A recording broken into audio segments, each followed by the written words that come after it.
Pregame.com. For the first time ever, you can actually bet on the NFL draft right here in Vegas. This is Brad Powers in Pregame.com studios just off the Vegas Strip, and we're talking the 2017 NFL draft, and I got a prop bet for you that I think is offering some great value. And if you're a mutual fund manager, you don't get fired for buying IBM.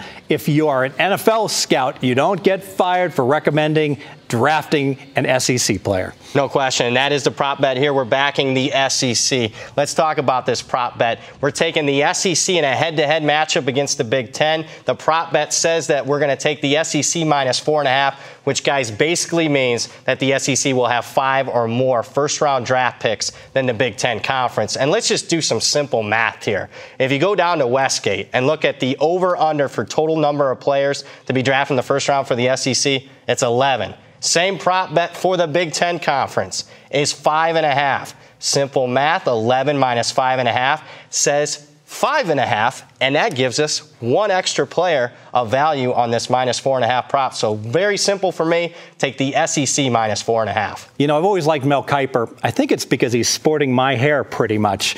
And I'm curious. You, or did you buy a Kiper wig? Regardless, I am curious how Mel Kiper's projections compare favorably to your bet. Yeah, no question. I mean, is Kiper the absolute best guy right now? You know, maybe not. But he is the godfather when it comes to the NFL draft. And I got to give him credit.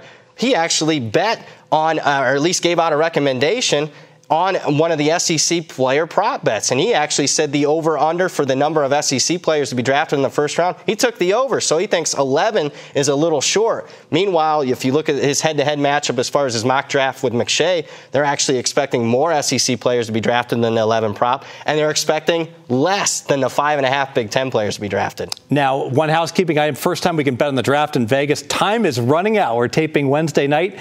They close the betting in Vegas midnight Wednesday night. Can't bet on draft day. Of course, you can still bet it offshore. I did get involved with some of these bets. I bet on no kicker in the first 3 rounds. That was stealing. I bet running backs over 2.5, laid some vig minus 200 because the big 3 running backs. And one I really like, wide receivers, 3.5.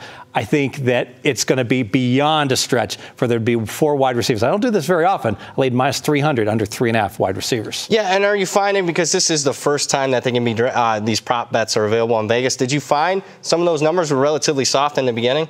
Absolutely. But I'm not going to blame the sportsbooks because this is almost like Academy Awards handicapping. You got to talk to all the experts out there and the NFL guys, and these mock drafts weren't out there initially, and then slowly the ballots start coming in, so it's very difficult to set a good line here. Your second key handicap. Second key handicap, let's talk about the Big Ten side of this things. And recent off-field news for 2 of their projected first-rounders wasn't so good over the weekend. Ohio State cornerback Conley, he's sliding down many draft boards because some off-field accusations. And then Michigan safety Jabril Peppers tested positive for a drug test in the combine. He was a type of player that was already probably late first round and might actually take him out of the first round completely, again, which offers us up even more value considering that this happened after the release of the prop bets. Yeah, and I got to talk about this because this is a Vegas wise guy matchup type of situation that we love. We love, like in golf, when we have golfer A against golfer B, and we're bullish on golfer A. He plays great on this course. Bearish on golfer B. He has an injury that no one knew about. And so we think A is probably going to go do better than expected. B is going to do worse. So here we have a situation with the SEC with 11 picks that we kind of like over. And the Big Ten was at 6, and we kind of liked under. And they rounded the number down. 11 minus 6 is 5. They don't want it to be a push. 4.5. Perfect storm, right? No question. Hence the simple math and the value on the SEC in this prop bet. Let's make it official. Yeah, let's make this one official. And it's quite simple, guys. The over-under for SEC players to be drafted in the first round is 11. Same prop bet for the Big Ten. Players in the first round, 5.5. 11 minus 5.5 is 5.5. That gives you one player of value. And with this being 4.5, value SEC. Plus, when you add in the fact that 2 projected Big Ten first-round players, off-field concerns, they're dropping down draft boards. That only enhances the value here. Add it all up, we're taking the SEC to have 11 or more players drafted in the first round, the Big Ten to have 6 or less, and we'll cash that prop bet if that happens. We'll have more videos at pregame.com.